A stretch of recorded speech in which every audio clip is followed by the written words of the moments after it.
question is, are rubber bands legitimate pieces of fitness equipment, and how do I best use them? And it's a big question, particularly the second part. First part is, are they legitimate pieces of equipment? Absolutely they are. They're great pieces of equipment. The thing is that you need to know what to do with them, and they are good in certain circumstances and not so good, or other things could be better in other circumstances. I'm going to try to cover that just a little bit for you, okay? But first question, yes, they're great. So most of us know these little rubber bands from exercises that we've gotten from the physical therapist for rotator cuff exercises, etc. They're really good for that. They're also cheap, easy to take anywhere, so it's good to have them at home. If you travel, you can do certain things with them, so they're great pieces of equipment. Let me give you a couple of different ideas as far as examples of what types of bands. So these are little ones. I have here a massive rubber band with a lot of resistance.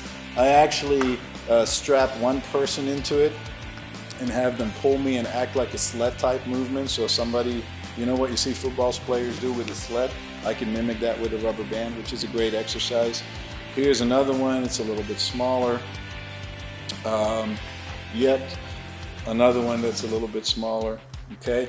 These bands here, I like to use for stretching, which I'm not gonna cover today. I have some other videos where I show stretches that are done with rubber bands. I really, really love stretches with rubber bands, so you should check out those videos, okay? Here is one that we know a lot, or one that we see a lot too, is a rubber band with some handles.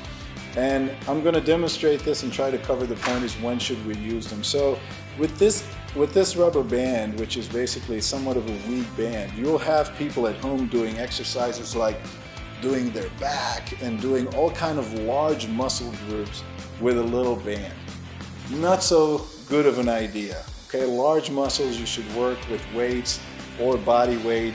It's not to say that you can't work them with the rubber band, but it's not really going to be efficient for you, or it's definitely not the optimal use of rubber bands, if that makes sense.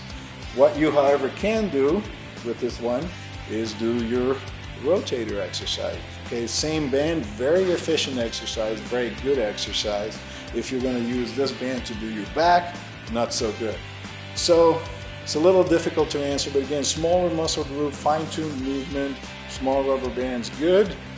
Big movements, better do with something else, free weights, machines, etc. So I hope that helps, and check out the videos where I use the rubber bands for stretching. Thanks.